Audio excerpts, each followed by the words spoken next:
Good morning, good day to viewers around the world. My name is Mark Godwin Iwejunwa, and we are here on our Friday morning program, News Echoes World Affairs. World Affairs News Echoes is for our global audience, and we're here today, 19th of January, 2024. Normally, I do this with my coordinators and brothers, friends from different parts of the world. So joining me from Toronto, Canada is Sajo Chukwu. Sajo Chukwu, good morning. It's morning Good in morning. Milan. Good morning, morning. Mark. And greetings from Canada and viewers from around the world. We want to welcome you to our show today. We want to welcome you to our show. Thank you. You sound, we know it's snowing, it's cold, it's freezing in Canada. How is the weather in Canada, George? Well, so far it's cold, it's minus. Very cool. So we are basically managing the weather and weathering the storm. Good, yeah. But one place the weather sounds so good at every point in time, 24 hours a day, 7 days in the week, 12 months in the year, is Lagos, Nigeria. And we have BD Nana from that part of the world. BD, good morning. Good morning, Massive Mark. Thanks for having me again, once again. Sir George, good morning. Our viewers all around the world. Thanks for joining us again today. Let's do it like always. Let's do it like always. You're welcome, gentlemen. Friday is what we do, like you all know, is to put up international updates. And I'm glad I have you guys here with me. Before we put up the international updates, we need to update also on some local news. So BD, be there to give us that very strange occurrence in southwest Nigeria. We don't understand what that was. I think you understand more now. So by now, you should be able to give us some update on that, BD. So, but before we go on that, let's look into some newspaper headlines around the world today. As of this morning, at least 10 civilians have been killed in Jordanian raid in Syria. There's a war going on between Jordan and Syria. We know Jordan as an Arab nation on the east side of the world, the eastern bank of the river. Jordan is in some conflict with Syria, and this morning they said 10 civilians are dead. We were still to get what is happening really, but the Jordan forces, as the news goes, are behind this attack.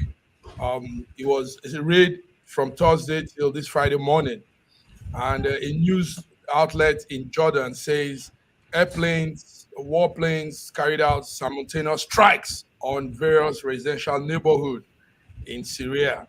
So this is what we're looking from Syria, Jordan, Far East. Also in the news, headline news coming into us is Hungary this morning says they are waiting for Sweden to get in touch and fasten up their bid to join NATO.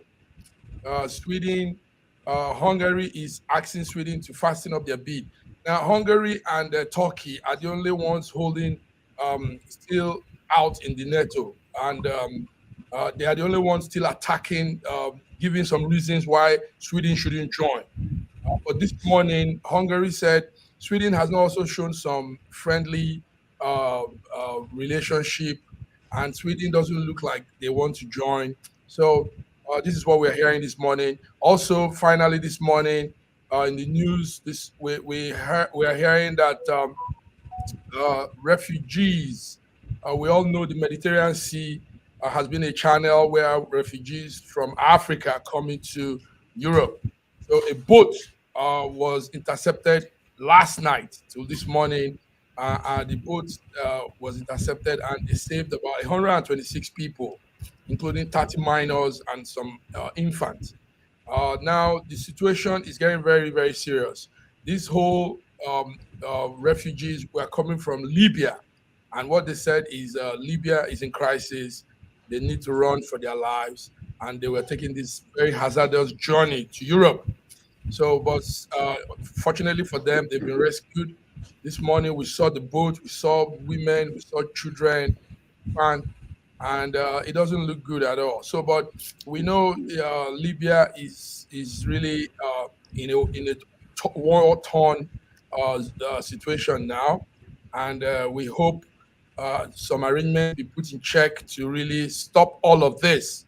People dying at the Mediterranean Sea, all because they are looking for good life in Europe. So, gentlemen, George, I don't know, do you have anything to say on the headlines, the news headlines? Is there anything, BD, you want to add anything to that before we go into the discussions? Well, wars and rumors of wars, Jordan and Syria. That's a very funny one indeed. I'm not quite sure what would be the conflict between the two. They're Yeah. supposed to be supporting Palestinian, and now they are at war with each other. Mm, So there is a lot of escalation in domestic and international conflicts that are going on, and this is telling us that we are scaling down towards the end of our generation. scaling So down. that's exactly what I can say. But it's not so surprising because it's talking about kingdom against kingdom, nation against nation, and this is happening in our own eyes, and it's part of what we call a prophecy that is being fulfilled. Hmm, hmm. That's Thank you what it very is. much. Yes, that's what it is. That's what it is, George. Thank you. BD, anything on the news update? If not, we go straight to our discussion this morning. But before we go into the discussion, George, something just came in now. There's this rumor going around the world that Secretary of Defense, United States Secretary of Defense Lloyd Austin, is dead. I don't know who's making up that story, but we did our fast check, we did our checkups, and the story is that he's alive, but he's been hospitalized anyway. He's alive. Lloyd Austin is alive, Secretary of Defense, United States. He's alive, but he's going through some complications of some medical procedures. That's what we know. And as of Monday, he tweeted even, and he says he's fine. But what we're also hearing from this is um, lawmakers are demanding answers from Pentagon why they've not been swift to disclose his hospital or his medical condition. And they say they've kept it so close among themselves. So lawmakers are demanding reasons why they've kept it close. But for viewers listening, Secretary of Defense Leo J. Austin III is alive and he's not dead. George, are you following that story? It's making Well, I rounds. haven't had any update. The last of I heard of it was that he was hospitalized and going through Mhm. some proceedings, so, procedures. So better him. So if anything, unless I don't know where that news is coming from. No, So no, yeah, it's going around very strong in all social handles. That's Lord Austin there on our screen. A lot of people are saying they killed him uh, while he was in between when he was. I think the gist started with him because he ordered the strike on the Houthi rebels. He ordered the strike. So I think he also went to that part of the world and they said they shot him and killed him there. So that's a false news, fake news, viewers. Lloyd Austin is alive, and but he's been hospitalized for. Some people said it's protest cancer. Some people said it's prostate cancer. Some people said it's. But we know he's alive, even though he might be going through some medical procedures. Thank you. All right, George. BD, before we go on, we need you to update our viewers on what is happening in Nigeria with the Southwest explosion or your state, Nigeria. What exactly was that whole thing? Um, like the bomb or they had there was an earthquake. What was it that happened, BD? Yeah, actually, there was on Tuesday night there was a blast in Ibadan, Oyo State, capital of Oyo State, and this explosion affected a lot of areas. It happened, and a lot of areas were affected. They felt the sound in different areas in Ibadan. And a lot of houses were brought down. We had like 3 people killed, over 80 people hospitalized, got injured, and a lot of news has gone off about that. But what actually happened was that they had illegal miners who install explosive devices in a house, in a flat. So that was what got exploded and caused all this problem. And it's been find out, and the governor has even given a speech on this, and there were people were demanding that he ban illegal mining in the state, and he said he will not ban it, but there's going to be full regulation in their activities in the state, which even the uh, president, President Bola Ahmed Tinubu has even called on the Oyo State indigenes and Sheyi Makinde to do something to make sure that they are well regulated, so that these kind of things will not happen again. And there's a lot of damages in the states. A lot of things were damaged, houses, cars, so many things. There were a lot of damages. So that was Hmm. actually what happened in Ibadan. Thank you very much. Good updates. George, you just had that. Yes, today's global new world affairs, but that is a very critical issue to discuss. George, you had what is happening in southwest Nigeria, or your state precisely. Explosion, mining explosion. How many deaths so far, BD? How many deaths? We have 3 confirmed. 3 confirmed. Yeah. Okay. George, So if you're having 3 confirmed, the possibilities multiplied by it's more be quadrupled, because that's usually what we do in order not to show the seriousness of what is going on. But right now, look at exactly what is happening. Okay, the governor of the state is saying that he does not know what is really happening, you're under his nose, that there is an illegal mining taking place. The people who are doing the mining, what country did you say they're from again? Is it Mali? No, they didn't mention the country, but they are all foreigners. Okay, Mali. so Mali. Mm, So this yes. is exactly the type of country that we're running, the country that we're existing in, where something as great as this is going on, and there is no accountability of any kind. The governor is denying that he doesn't know anything about it. Yet they're taking the resources of our nation outside of the country and they call it illegal mining. Hmm. This is exactly what is happening in Sambista Forest. This is exactly what is happening in some of these other northern states, where private jets are coming in and going out and taking away our resources, and it's going into private pockets, and yet the nation is suffering. People are dying daily because of hunger. People are suffering and just to live in the country. Why is it that we cannot put our businesses together? Why can't we just take a look and see that God has blessed this nation called Nigeria with so much resources that we really don't need to look outside. All we need to do is to manage ourselves well, our resources well, and the people can actually receive the blessings that God has apportioned them when they were born in Nigeria. It is so It's, sad. So it's sad. really, Ge- you know, the problem in Nigeria, the yes, problem in Nigeria is that the only resources that every Nigerian get identified with in Nigeria It's is oil. only oil. So That's it. there is no states in Nigeria that doesn't have the natural resources. And what these states do is that they take it to themselves. So they do it illegally. And they wouldn't want anybody to know about it. So that is what has been going on in Nigeria, in all the states. It's only Well, the oil that every Nigerian owes collectively, but every other resources in every state is owned by the states and by any governor that comes to that state. So it becomes his own personal it's property. predominantly in the north. It is predominantly in the north. okay. This is a We have we have surprise that we it have some happened in comments, Ibadan. we have comments coming in. Okira Shaba says they are from Mali. So I think Okira Shaba has information on that. BD, those miners are from Mali. I had that also yesterday. We also have this one while we were talking on Leo. Austin, Aderemi, Daremi Adeyeye. yeah, said he's back at home now. He experienced complications from elective surgery.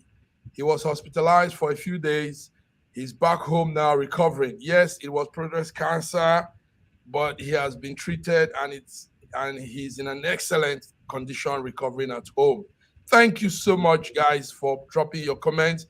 Ade Remy is also putting something here. It says, actually, state security agents were helping them secure the explosive in this residential area. My understanding is that the mining activity has been going on for years. Can you imagine? Is that true? It's Ade true. Remy has that Yeah, information. he's very, very correct. The mining has been going on for years, and that is why a lot of people are demanding that governor should suspend them. And governor said no, he's not going to suspend them. That goes back to what I said. Wait a minute. Every these state's resources belongs to any governor that assumes office. It's been going on for years, not only in Ibadan, like Sir George said, it's predominantly in the north. Nigeria have a lot of resources, but you won't know about it. The only thing we know is oil, because other states keep all these personal resources to themselves. That Okay. is so sad, you know. Okay, so the governor say he will not suspend them. So who will be responsible for all the damages that are done and the people that died? Governor has given a statement that they would pay the hospital bills and provide accommodation for the people who their house were affected. So Okay, that's what about rebuilding the houses that were damaged and he the has cars said, that were damaged? no, what he said is that they will pay a hospital bill and provide temporary accommodation for people who had their house were damaged. That is what he said for now. That is absolutely unacceptable. We need to make a demand upon that governor to give us a clear and inside picture of what took place. Somebody must be held responsible for this. It is absolutely unacceptable. People are dead, and there are companies outside of Nigeria mining illegally. And he said he doesn't know anything about it, but he will not Can you stop imagine it. that? That's hypocrisy to the highest. Now, Hypocrisy. Okire Shaba is still giving us more information. Okay, I want to say thank you so much for what you're doing, putting out this information, and it's reaching out to a lot of people. Many people are hearing this now. It says, information reaching me that a search was conducted on the website of Corporate Affairs Commission to find out that Swawani Yusuf incorporated a company on May 17, 2004, called SDYB International Company Limited, with the registration number 511184. And Shaba is giving out the list of the directors. Sawani Yusufu, Darama Darimi Ibrahima. Ibrahima, Yatara Ibrahim, Bakari Hakim Oladimeji. Three of these four directors hail from Mali. BD. Yeah, see, what you will understand is this. Yes, the people that registered it is held from Mali, but the major owners of this company has not been reviewed. You know how Nigerians does their things. We like to share things in secrecy a lot. Now, you know, when things happen in Nigeria, there are news that are allowed to go to the media, mainstream media. There are news that are not allowed to go to the mainstream media. My colleagues in Ibadan told me that already we have 6 people who are dead, but what you will see in the news is about 3 or 4. Like Sir George said, you have to multiply it. So I don't know why we practice that kind of journalism in Nigeria. Well, that has been our standard. So, like I said, the governor said he's not going to suspend them. Now they are projecting that they are from Mali. But I want to tell you that yes, Mali has, but they are not the owners of that company. Yeah, they are from Mali. That's what is in news. I hope the real news is put out. This is where we need the president of Nigeria to put his feet down, because enough is enough. You're saying you don't know about illegal mining. but you're refusing to stop them. That means you are quite aware. That's hypocrisy, like I said before.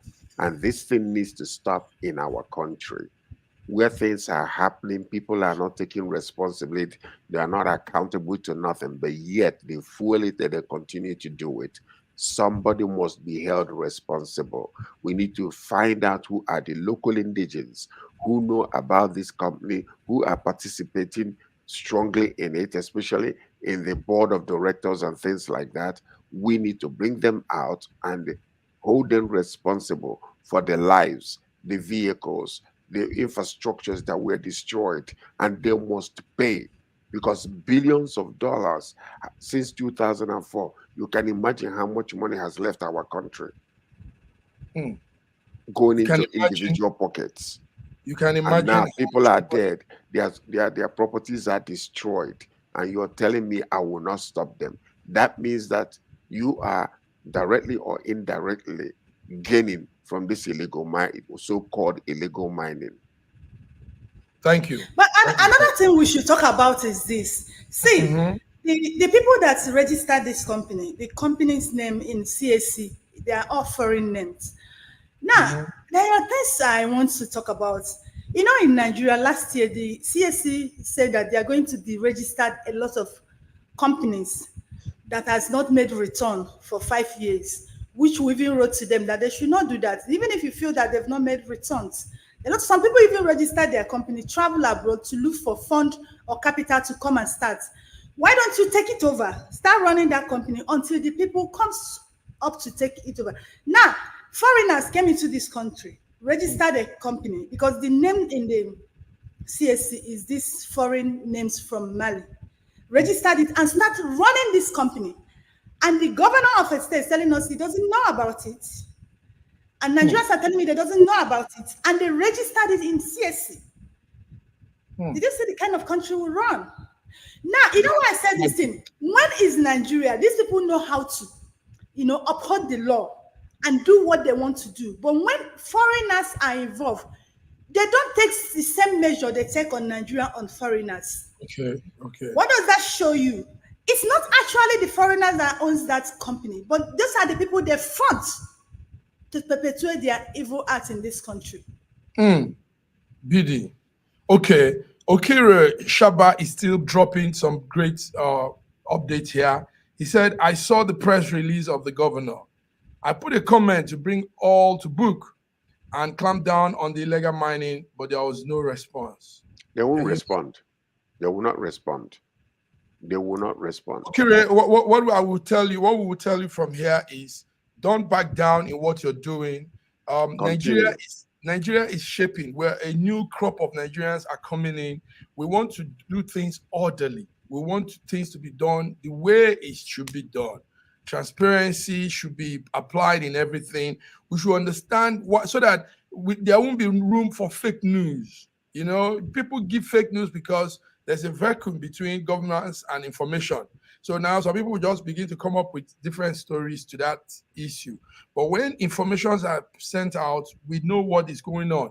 And it's not a bad thing to know what the government is doing, even if they are making error.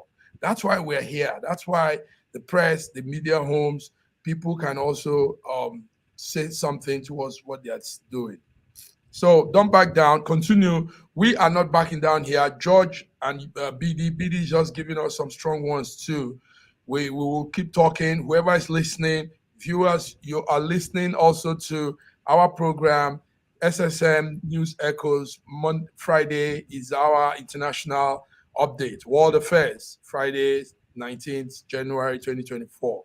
So thank you very much for all the comments. Thank you, George and BD. Let's move on to something again that's making round.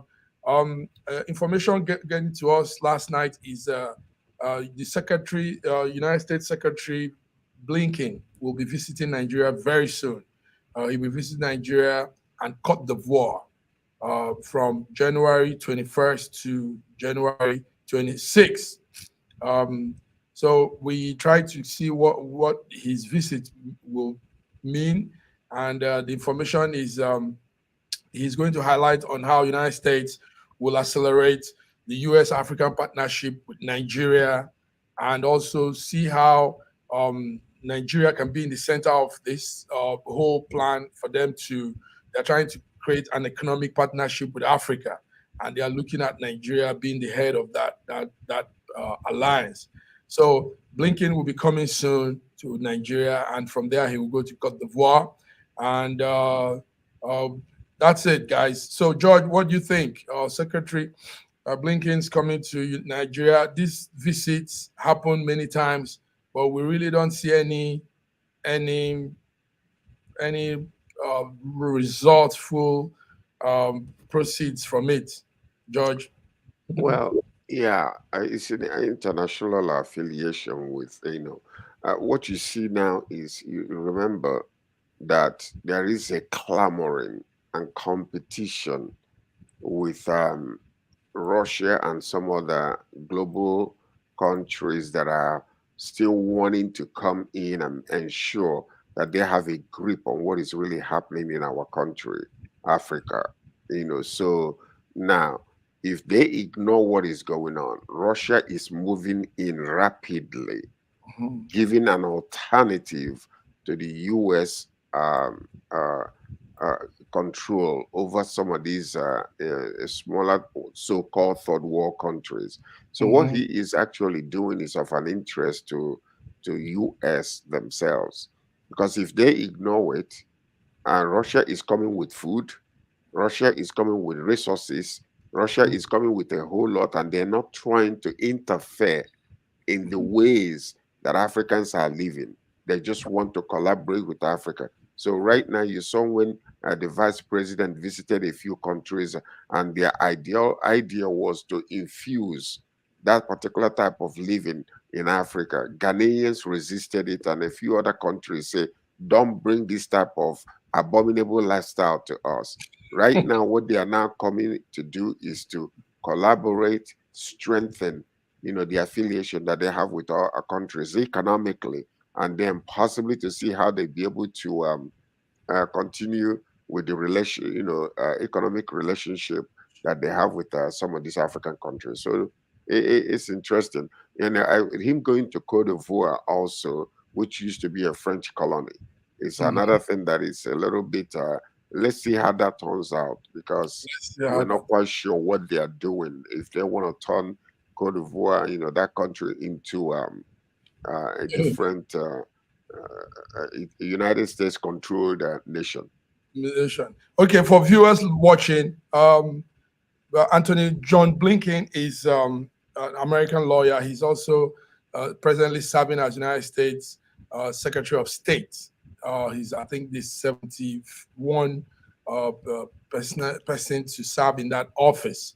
So he's coming to Nigeria, and we are looking at what that outing might be. PD, when these international partners come to Nigeria, come to Africa, do you people, the citizens, do you feel any impact? Do you feel anything from their talk and their engagements? Is there any, does it trickle down to the ordinary man on the streets? Their visit has never had any effect in an ordinary Nigerian life of an ordinary Nigerian. Remember, this Blinken was in Nigeria in 2021. He visited Buhari, and they came with this same partnership to talk about security. You Mm, remember? And okay. even after they left, it's like the security thing became worse. So now my question was, what was the effect of that visit? We didn't have the effect. They came, they said they came for to see how they can help in the security of Nigeria. Now they are coming again, and their focus is said they say on partnership with US and Nigeria. They are coming on food, Mhm. climate change, and health and security. Their motive this time around is on four things: food, climate change, health, and security. Now, like Sir George said, there is a rush on Africa. That's what you will notice. The other countries, they feel that Russia is about to take their place in Africa. So for that, many of them are waking up or buckling up. But now, in as much as they are waking up, I pray that they do things right. But not just that. I pray that we too, the Africans, our leaders, should do things right. and understand who they are. Because you know what you will see over the years is that we don't have self worth. We don't, pride ourselves. We don't know who we are. So when we come to that table of negotiation, we don't place our card very well. So at the end, these people come to exploit us. So my message this time around in this visit to be to African leaders, not just to them, because now you can't keep blaming people for taking advantage of you. They are taking advantage of you because you were prey to them. Every individual in this life is looking for somebody they can use, subdue, and control. Now, Africa has prayed themselves to be used over the years. Now, I wish they will be able to negotiate properly, having in mind that we are human beings. Over the years, we've not seen ourselves as human beings. So they have been on the receiving end, begging, pleading. So they should now know who they are. Africa, let me tell you, no matter what they are playing, Africa is a nation, is a planet to watch in the next 10, 20 years to come, if they Nice. plan it well. So that's just what I'm saying. Well, Wow. my take on this is this: Okay. you have to pay attention to what is really going on. Okay. You remember during the election, you remember what happened in Chatham House. You remember the whole saga. It was only when they started arguing in the House of Commons, when we discovered that actually Nigeria was given five. I think it was how much was given towards Yes, the about election. five Okay, million pounds. £5 million was Yeah. given. There are other interested nations that might have donated this type of money. Where who is accountable to that money? See, when these nations are coming, they don't come cheap. Most of them, they come with a lot of aids. They come with a lot of help because they want to capture. When they say we're coming with food, we're coming for climate change, we're coming for this and that, they don't come empty-handed. They Yes. come to collaborate, and they always come with this is what we are offering. But at the end of the day, nobody gives account to Okay. all these things that are coming, aids that are coming into our country. Hmm. That kind of money might come, and then all of a sudden, because nobody is tracing nothing, it disappears. When it Hmm. comes to security, That's United States of America is very much interested in Nigeria. They have a lot of portals whereby they are monitoring and sharing intelligence with Nigeria, and they're giving a lot of money towards that, Is that guaranteed. But you will never, never see or hear those type of contributions that are coming into our coffers. Nobody talks about it, and no. nobody gives account or taking responsibility for what happens at the end of the day. Okay, listen. now? The See, airspace is um, jamming with comments. Viewers are also online with us greatly. now George, let me. I want to say something. And see, yes. Sajad is very very correct. You know Mhm. what Sajad is saying that shows how we as people are. You know what few Nigerians do? They lay hostage on these things they are bringing. They keep it for themselves. So that is why you can't see them give account of it. It's just few people that benefit from this. Now the point I'm trying to make is this: over the years, these countries they come. Let me tell you, Africa is the food basket of the world. They'll come, they'll tell you, oh, your cocoa, your plantain, your snail, your this thing, we are going to be exporting it to our country and we will pay you. Now, the kind of things I'm saying is this: we've gotten to the stage whereby if they say they are interested in our cocoa, they are interested in, we tell them to come to Africa, come to Nigeria and build the factories, come and build the industries. It was there in the First Republic. That was what we had. We had companies producing vehicles, all this rubber, all this, we have them. But at the time they left. So if we can revert back to them, negotiate that kind of negotiation. If you want our cassava, if you want our this, you say it could be used for this, could be come and produce them here, come and process them in this country. That's the best negotiation. But the thing is that our people don't look in that direction. Most of the times when they mention this money, they get carried away with this money. Oh, by the time we export this, this is what we'll make. And what they are telling you is just one thing. They might not tell you that in a snail, when you export your snail, you can make like 5 or 6 things out of your snail. They will not tell you that the nursery of the snail is medicinal, that you could make a lot of money from that thing. So that is why we should negotiate that kind of, come to our country, come out to our continent, build these factories, do this processing so that our people can get job and we can develop. Enough of coming to take our proceed to go and refine it or process it in your country. If we Wow. can do this kind of negotiation, I think it will benefit us a lot. Good. Thank you very much. Bidi, that's a very wonderful contribution. But That's in a perfect world, that's what you will expect. But you can't expect me to come to your country, to buy your cassava, produce different things from it when there is no security. I bring my workers there, I bring things there all of a sudden, and the money that I have, if I have a $3 trillion naira in your country, all of a sudden, in a space of 6 months, I have lost 3/4 of the value of that money. So these are the conditions that we need to re-establish, reharness, and make sure that we have a conducive, environment for international companies to come, dwell safely with us, trade with us, give us jobs, and then, so that we could be able to. If not, you will end up not selling your products, because if I'm not comfortable to come to your country because you have not given me a safe haven to come and do my manufacturing, give you guys job and produce revenue for your country. If you don't give me that and say I cannot take your products, you're losing on both ways. I'll go to another country and buy the product. Right. You guys are dropping so much here. Aderemi Adeyeyes is also saying that it's difficult. This was the initial comment BD made, not this one.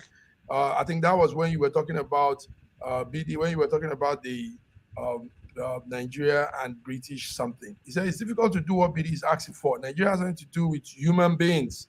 We are lucky that the British brought us together since we are the same people. But it's up to us to realize that we are one as human beings. Nigeria is a country.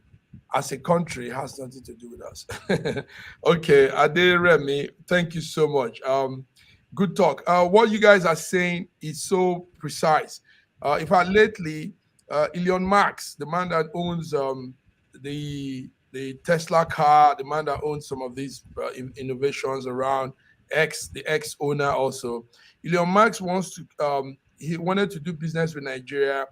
And actually, federal government sat him down and said, listen, you have to build the plant in Nigeria, build the plant in Jos.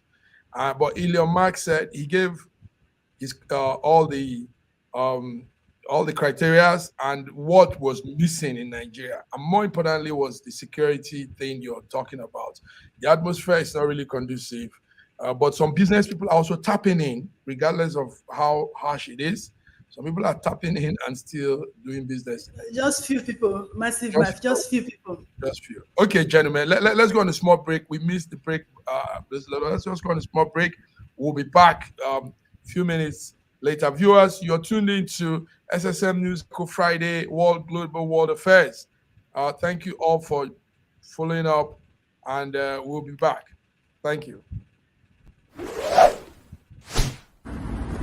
A year ago, I wrote a book titled The Final Solution, and I was trying to say to the rest of the world that there are challenges ahead. Now, a prophecy did come, and that prophecy is coming to pass. But I'm telling you, the final solution has been found many years ago in the Bible, because the Bible simply says righteousness exalts a nation and sin is a reproach to the people. So I want you to know that you can get solutions to problems in Ukraine, in Russia, in Nigeria, indeed all parts of the world. We need that solution, and the solution is straightforward. Please get a copy of my book. It's the Final Solution by Bishop Shegun Johnson, and you can find it in Kindle, in Amazon. Just type Bishop Shegun Johnson, The Final Solution. It will come. It's very, very small book you can read within 2 hours, but it contains the final solution. Do get a copy. Not getting it is doing disservice to humanity. Don't forget The Final Solution.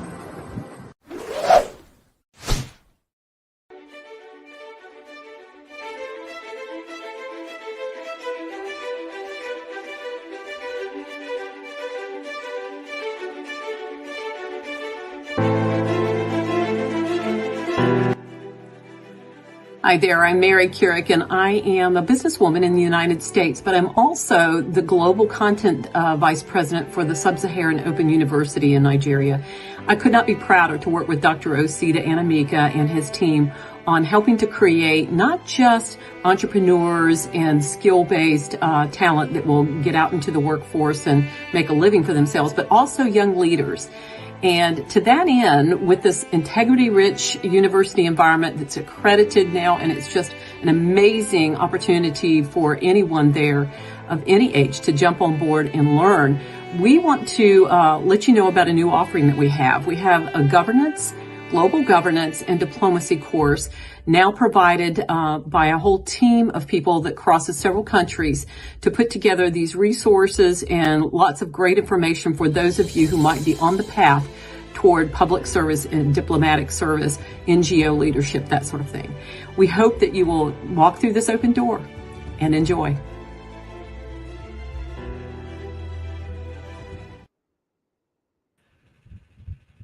Viewers, you're back to SSM News Echoes, Friday, Global Affairs, World Global Affairs. George, BD, hope you guys are there. Thank you. So, with you. Yes, it's still part of the international global news. Right behind me here is Switzerland, and Switzerland is having its World Economic Forum. It's been running since Monday, January 15th, and it will end today, January 19th. So the World Economic Forum is a global elite convergence from all sectors. They come together in that very cold part of Switzerland called Davos. And interestingly, our man is there. He spoke, our Vice President Shettima is there. He spoke the day before yesterday. I listened to the speech and I picked on some real nice things he said. Now it's up to Nigerian government to live up to those words. He said, Nigeria is not in Davos to beg, but we are there to deal with the West on a mutual beneficial terms. He says we are poised to take advantage of the digital revolution, and Nigeria is in to do business. So I want us to talk about that a little. Is Nigeria really ready to do business? BD, let me start with you.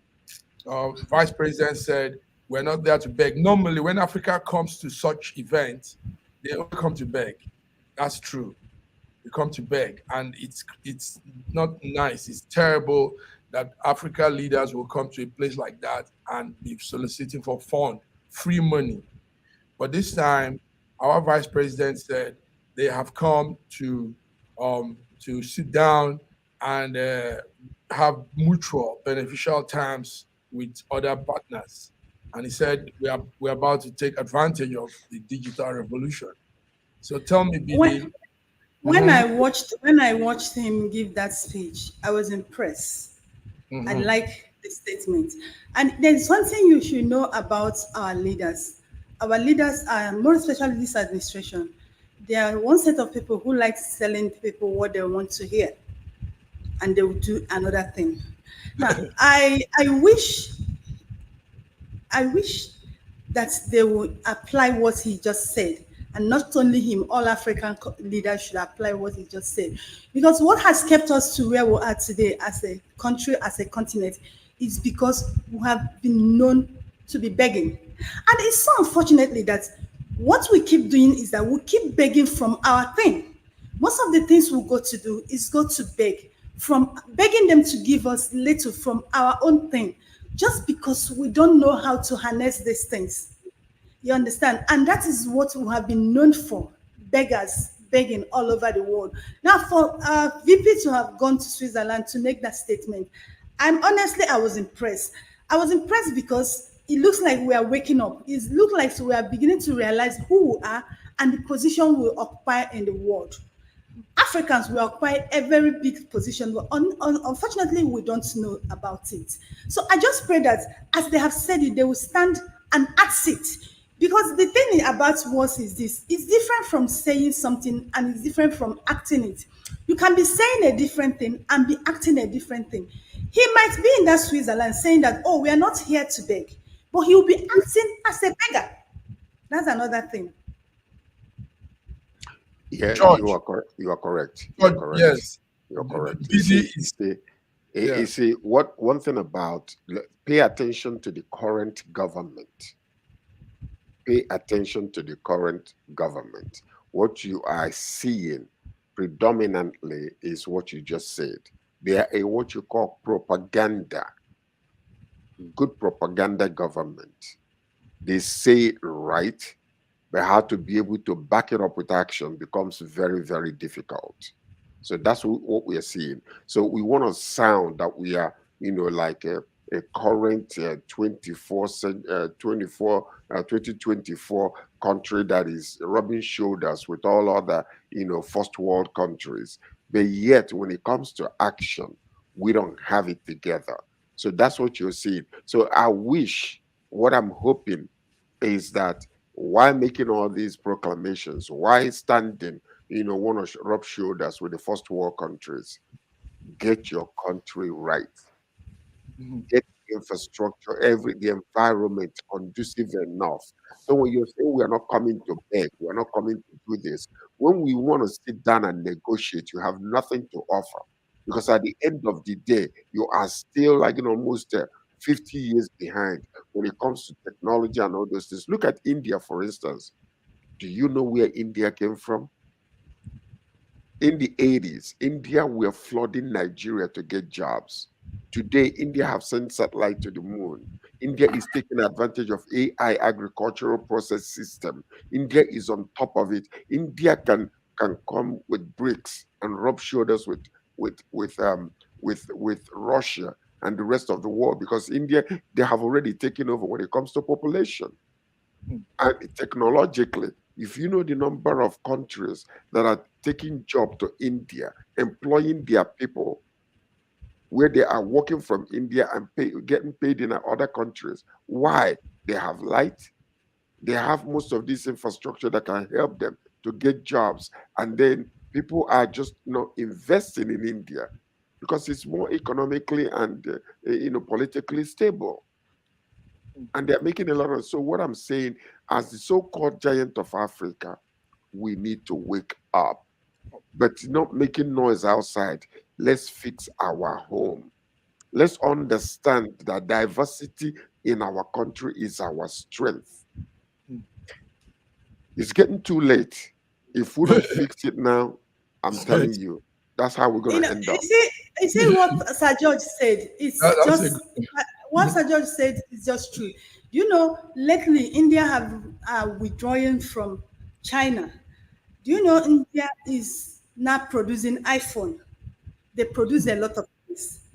You remember China has been the world most populated country. India has taken over, and they good. said that they are going to use their population to better their country, and they are doing that. So many things that China has been producing, India produces today. Yeah. Why can't we do that? We have everything. We have the resources. We have the people. We have the manpower. We have the brain. That's the most annoying part of it. We have the brain. Nigeria have the brain. But what is destroying us? Leadership. Leadership.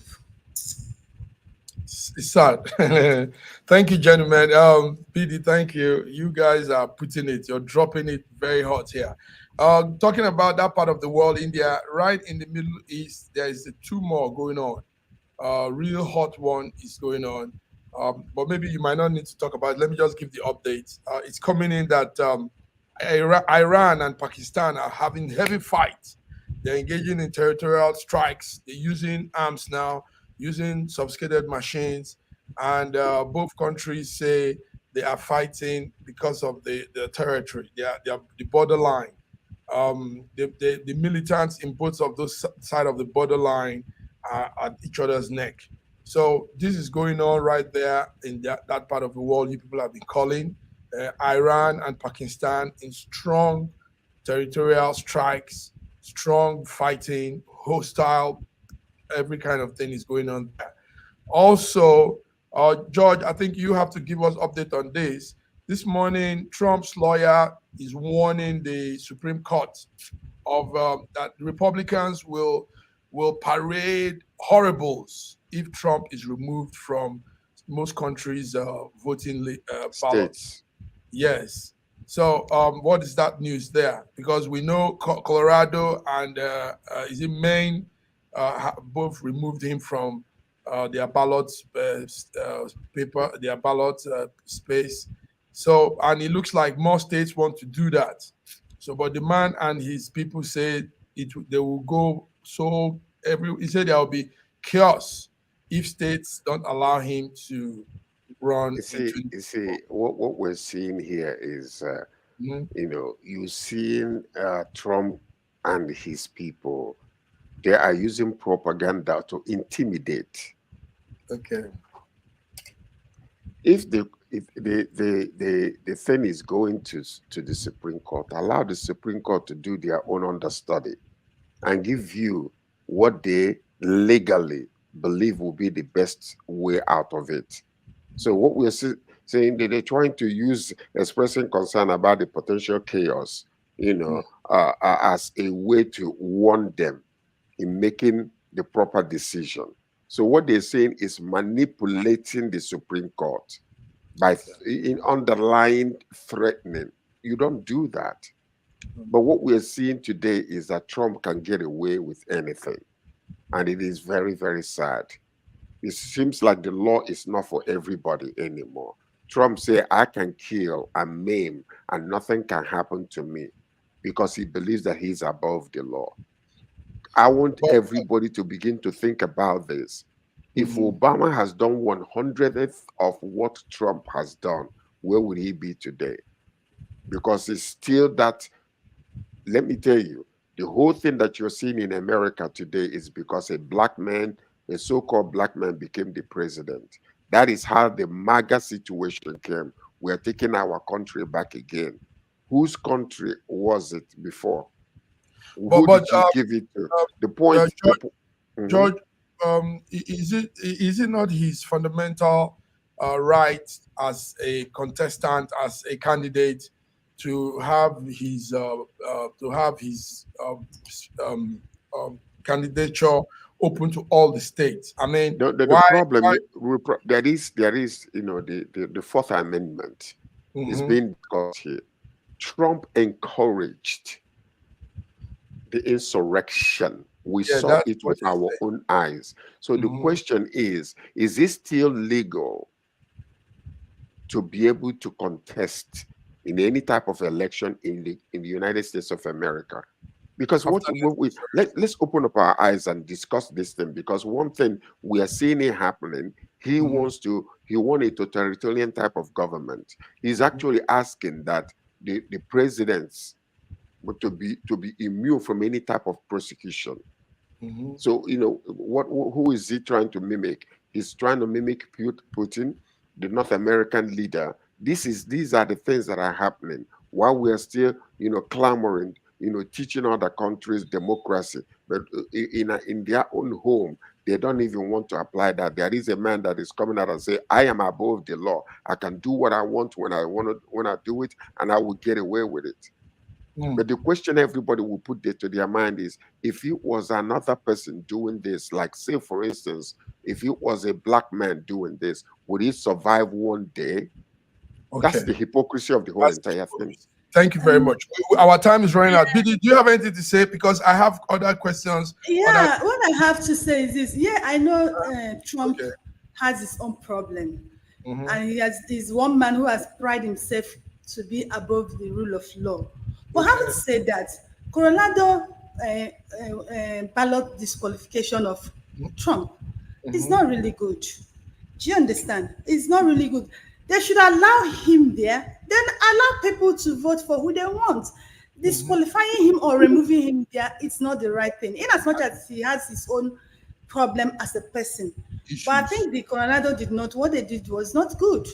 Why Okay. would you say that, So, Biddy? Because the question is, no, pay attention. uh-huh. Not forget the reason why they're doing what they are doing. There is a constitutional ground for disqualifying him. Do you know how many people died in the insurrection? Do you know how many people died? Mm. The type of, this is the first time such a thing is happening after the civil war that took place in the United States of America. He Okay. encouraged the people. Okay, now listen to this, that the vice president of that country was being called out to be hung in public. I mean, are we forgetting what took place on that day? All that, yes. No, Okay, come on. we'll continue with this discussion. Our time is really flying out.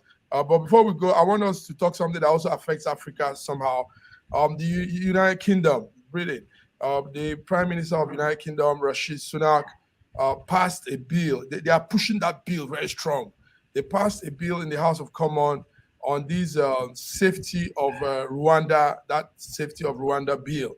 And what that bill means is he wants the House to agree so that when immigrants come in, when people come into the United Kingdom, they can safely take them back to Rwanda and run them through whatever anti-immigration or immigration conditions they have to. So somehow that bill is moving very fast, and it looks like it will be happening very fast too. When asylum seekers come in, they'll be taken to Rwanda, and but some House members are against it. They said Rwanda is landlocked. It means that there are some conditions to that. They also said this is almost like taking a person back to where he's running from. So Abidi, all of this, how do you see this? The Rwanda issue. My question is this bill you're talking about started in 2022. It didn't start today. Now, my question is this: why did Rwanda even got into that partnership? Do you understand? Now they're pushing it in House of Commons because Rwanda has indicated interest. Yes. They've accepted to get into partnership with this. That's my own question. Yeah. Look at my hand. Gosh, I understand. Honestly, is it not that problem we're talking about Africans? Oh God. Yes. But listen to this real quickly though. Listen to this. Okay. You see, UK is suffering from something that we all know. Space is a problem. I've been to England several times, and I see the kind of things they are suffering when it comes to housing and all this. If you see quite a few number of these people coming into UK, there is no place to stay. We have a lot of land in Canada, but yet the infrastructure is not it's not ready for the influx of immigration. 2 Nigerians died recently, one in one part of Mississauga, the other one in Brampton, because when they flood in, they come illegally and there is no space to house them. Many of them are sleeping outside and dying. So you see, because when we're talking about immigration, what is happening is they prepare ahead of time. People are dying daily. Some are being born. Some are retiring. So these things they put a complete and absolute balance in accepting people. But when they come so much illegally, it happened about before the pandemic, when the US was saying, Canada said, if you guys are rejecting them, let them come. Nigerians flooded the US with visa and crossed over. The government had to find like almost 7 hotels to house Nigerians. I know what happened. And many of them are being taken back. So what England is doing is strategic. It is strategic because that country where they're taking these people to, it's just like what happened in Liberia, what happened in Sierra Leone, where most of these immigrants, or slaves were taken into this area. But Rwanda is safe. That's the only reason why they are taking them there. And then when they take them there, process them there, they can, it's like a safe haven. Now, after processing them and grounding them, they can bring them back. So that's, I think, is a better idea. It's a great idea. Mike. Yeah, it's a great idea. But Rwanda is safe because Rwanda is a country that I call a second coming. It's safe because they are trying to rebuild their country. Are we trying to destabilize them again? Even them, they don't know. Now, Massive Mike, there was a time we talked about pushing and pulling factor on this show, and you said that we'll bring a full day to talk about it. Now, the UK, the Canada, all this Western world, they are getting tired of these immigrants, and they're the reason these immigrants are running away from their country. How? How are they the reason?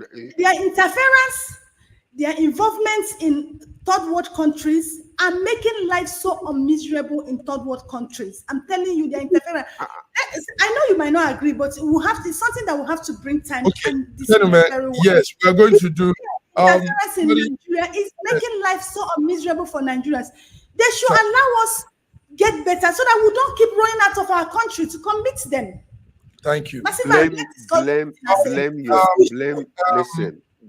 your leaders. Blame your leaders. Chuku Dibia 1 says, God bless you, Sir George. Chuku Kadibia 1 says, for saying it as it is. The rulers must be impervious to this point, but they should not stop those who will speak truth to power to stop doing that. Anyway, it's coming from the stream, and I put it on the screen there. George BD, you guys have done so well, and our viewers were following all through. We will talk more on this. Yes, this asylum, these are issues that concerns us as Black people, global audience, and there are issues that should be looked into very deeply. But I want to thank you guys for coming by. George, thank you for taking your time to be with us here, giving updates. BD, thank you so much. You've all done so well. So viewers, this is it. Friday, News Echoes, World Affairs. We've come and we've conquered. See you next time. Bye-bye. Stay safe and then have a wonderful weekend, y'all. We love you all. Keep watching us. Keep bringing your comments. We love it. Thank you. Bye.